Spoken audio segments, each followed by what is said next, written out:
So things could change in Atlanta. That could be where Malcolm Stewart gets him in. Yeah, I could see it. Is he Supercross only still? I don't know. I Because if actually he don't know. is, because if he is, he could win that race. He could win all three of those races.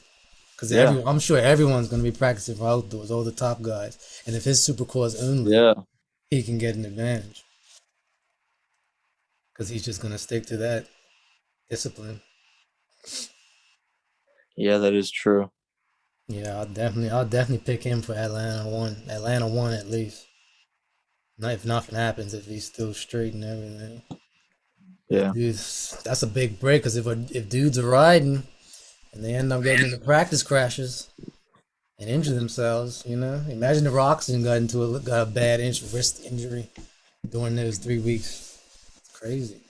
I think a good indicator of who's going to do good at Atlanta is who does good at Daytona because they're both going to be almost the same style because they're doing them at NASCAR tracks. Yeah, but that big 3 week break, I hope no one's in trouble. Hope no one gets into trouble. Yeah, I got a bad feeling that Roxon may do something to put him out for a race, and that puts him out for the championship. But I hope not. Yeah, he better not.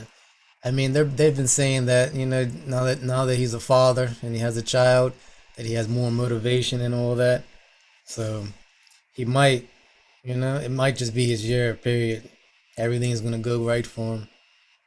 Sort of like I said the same thing before the media said that in my head. I said it that Tomac had was having a baby during the pandemic, the early pandemic. Yeah, When he comes back, no, the baby was born during the pandemic, early pandemic.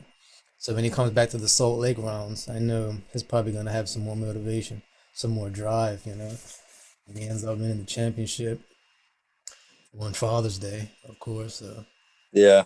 Wasn't a Especially, I feel like coincidence. on the back stretch, he's going to put in some good rides because he's going to want it. It's like right there, so he's gonna. It's like carrot on a stick.